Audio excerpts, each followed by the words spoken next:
बिस्मिल्लाह अल्हम्दुलिल्लाह नहमदुहु व नुसल्ली अला रसूलिहिल करीम अम्मा बाद अऊज़ु बिल्लाहि मिनश शैतानिर रजीम बिस्मिल्लाहिर रहमानिर रहीम रब्बि इश्रह ली सदरी व यस्सिर ली अमरी वहलुल उक़दतम मिन लिसानी यफ़क़हू क़ौली रब्बि ज़िदनी इल्मा। अस्सलामु अलैकुम व रहमतुल्लाहि व बरकातुहू।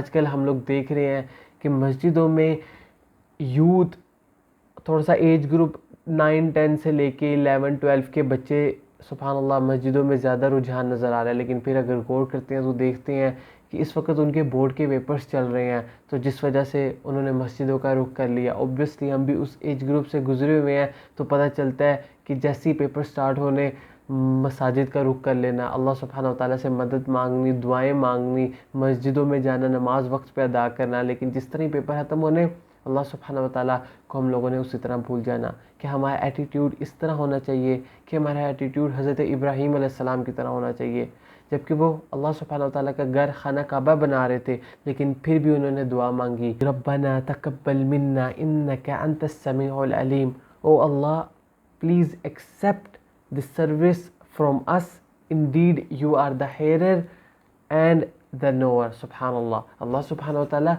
प्लीज़, हमने जो एफ़र्ट की हमारी तरफ से तो हमने फुल एफ़र्ट कर दी, अब आप पे है कि अल्लाह सुब्हानहू व तआला हमारी एफ़र्ट को ज़रूर कबूल फरमाइएगा। बेशक आप ही सुनने वाले और आप ही जानने वाले हैं कि हमारा एटीट्यूड इस तरह का होना चाहिए कि अपनी एफ़र्ट तो कर लेनी चाहिए, लेकिन अपने रिज़ल्ट का सारा डिपेंड अल्लाह सुब्हानहू व तआला पे छोड़ देना चाहिए।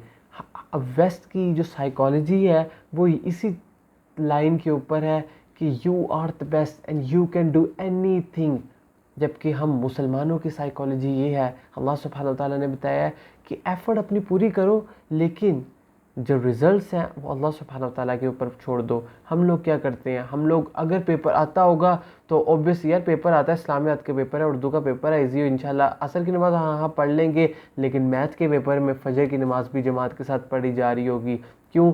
क्योंकि पेपर डिफ़िकल्ट है। अल्लाह सुब्हानहू व तआला प्लीज़ मेरी मदद कर दीजिएगा पेपर में, लेकिन जो पेपर आसान है उसमें अल्लाह सुब्हानहू व तआला को भूल जाते हैं। इसी तरह हम लोग गौर करते हैं कि रमज़ानुल मुबारक में कितना मसाजिद में रश होता है। क्यों? हम लोग सिर्फ़ और सिर्फ एक महीने के लिए अल्लाह सुब्हानहू व तआला को पहचान सकते हैं, सिर्फ़ और सिर्फ एक महीने में अल्लाह सुब्हानहू व तआला की याद आती है, बाकी 11 महीने पूरा साल हमें अल्लाह सुब्हानहू व तआला की याद नहीं आती। हमें ये नहीं देखते कि ये हमारी लाइफ का पूरा जो सर्कल है, हमारी इस ज़िंदगी का जो निज़ाम है वो किस तरह चल रहा है, वो कौन चला रहा है, हमें ये ढूंढने की कोशिश भी नहीं हम लोगों ने करनी। लेकिन अगर जब हम करते हैं तो हम लोगों के एटीट्यूड्स आप लोगों के सामने हैं। उन मामलात में करते हैं जब हमें अल्लाह सुब्हानहू व तआला की ज़रूरत होती है, जब हम लोग बहुत मुश्किल में होते हैं तो हम अल्लाह सुब्हानहू व तआला की तरफ रुख कर लेते हैं। सूरह यूनुस की आयत नंबर 12 में अल्लाह सुब्हानहू व तआला फरमाते हैं कि जब ये मुश्किलात से निकल जाते हैं तो इनका एटीट्यूड इसी तरह ही हो जाता है कि ये कभी अल्लाह सुब्हानहू व तआला के पास आए ही नहीं थे, और अल्लाह सुब्हानहू व तआला को ये लोग भूल जाते हैं कि हमारा एटीट्यूड इस तरह होना चाहिए। बल्कि हमारा एटीट्यूड तो इस तरह होना चाहिए कि जब हम मुश्किल से निकले हैं तो ये नहीं सोचना चाहिए कि यार ये मैंने एफ़र्ट की थी, मैं तो दिन रात एक लगा दिया था और इस मुश्किल से मैं निकला हूँ। लेकिन हमें ये देखना चाहिए कि हम जो दुआ कर रहे थे अल्लाह सुब्हानहू व तआला से, अल्लाह सुब्हानहू व तआला की मदद आई है तो ये एफ़र्ट हो सकती है।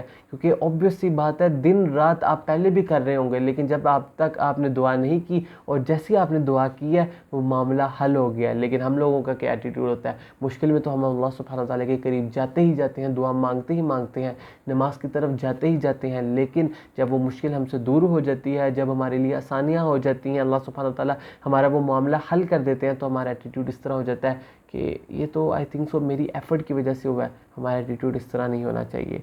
हम लोगों को थोड़ा अपने ऊपर गौर करना है कि हम लोग क्या सही डायरेक्शन में जा रहे हैं, क्या हम लोग वो ज़िंदगी में काम कर रहे हैं जो अल्लाह सुब्हानहू व तआला हमसे चाहते हैं, कि हम लोग सिर्फ़ और सिर्फ उन मामलात में अल्लाह सुब्हानहू व तआला को याद करते हैं जो हमसे मामलात हो नहीं रहे होते।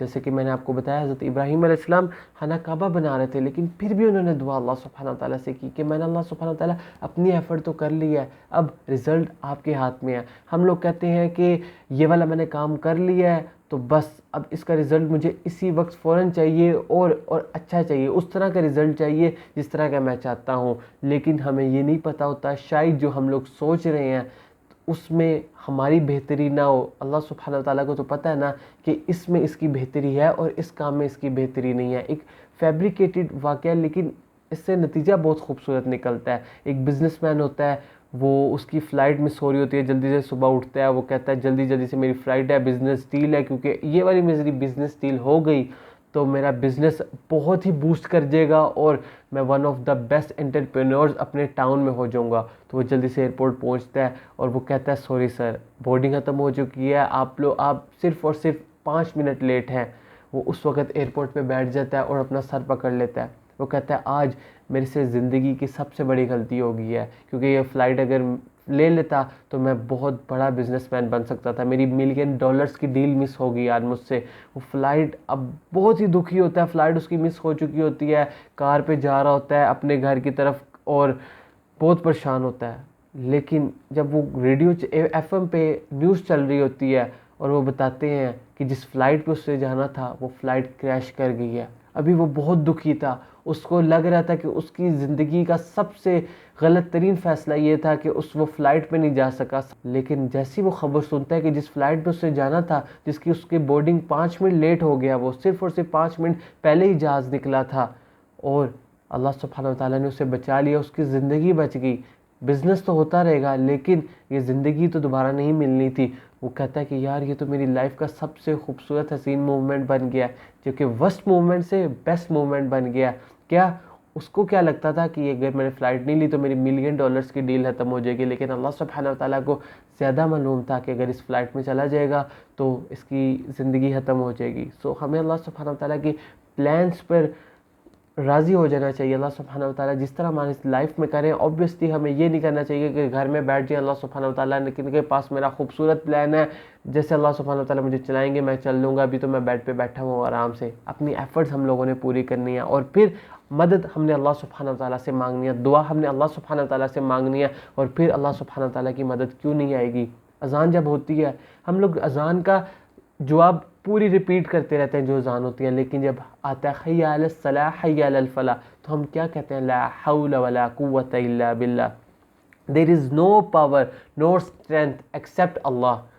कि अल्लाह सुब्हानहू व तआला आपने हिम्मत देनी है, आपने हमें ताकत देनी है। हमारे अंदर हिम्मत नहीं है नमाज अदा करने की, हमारे अंदर हिम्मत नहीं है फलाह की तरफ जाने की, आपने हमारे अंदर इतनी ताकत डाली है। हम लोग जब मस्जिद में भी बैठे होते हैं तब भी ला हौला वला कुव्वता इल्ला बिल्लाह पढ़ते हैं। क्यों? अल्लाह सुब्हानहू व तआला मस्जिद में बैठा तो हूँ लेकिन मुझे नहीं पता कि अगले लम्हे मुझसे नमाज के लिए खड़ा हुआ जाएगा कि नहीं खड़ा हुआ जाएगा। आपने ही मुझे हिम्मत देनी है, आपने ही ताकत देनी है कि मैं कामयाबी और नमाज की तरफ जाऊँ। सो हम लोगों ने एक स्टेप अल्लाह सुब्हानहू व तआला की तरफ बढ़ाना है और अल्लाह सुब्हानहू व तआला हमारे पास 10 स्टेप आगे आ जाएंगे। एफ़र्ट तो करके देखिए और फील करेंगे कि अल्लाह सुब्हानहू व तआला की मदद कहीं ना कहीं से हमारे पास आ रही है। हम लोग क्या करते हैं, सिर्फ़ और सिर्फ मुश्किलात में अल्लाह सुब्हानहू व तआला को याद करते हैं। कभी जब मुश्किल से निकल भी जाए तो अल्लाह सुब्हानहू व तआला के ज़िक्र व अस्कार में, अल्लाह सुब्हानहू व तआला के शुक्र में ज़िंदगी गुजार के देखें, उस लाइफ का मज़ा ही हो आएगा। सो इस दुआ के साथ कि हम सिर्फ़ और सिर्फ ना सिर्फ अल्लाह सुब्हानहू व तआला को मुश्किलात में याद करेंगे, बल्कि मुश्किलात में तो करते ही करते हैं, लेकिन जब हमारे पास आसानी हो जाएगी, मुश्किल दूर भी हो जाएगी, फिर भी हम अल्लाह सुब्हानहू व तआला को भूलेंगे नहीं, तो हम इंशाल्लाह फलाह पाने वालों में से होंगे, कामयाबी पाने वालों में से होंगे। इस दुआ के साथ आज की वीडियो करते हैं। भाई को दुआओं में याद रखिएगा। इंशाल्लाह आपको मिलते हैं नेक्स्ट। अस्सलामु अलैकुम वरहमतुल्लाहि वबरकातुहू।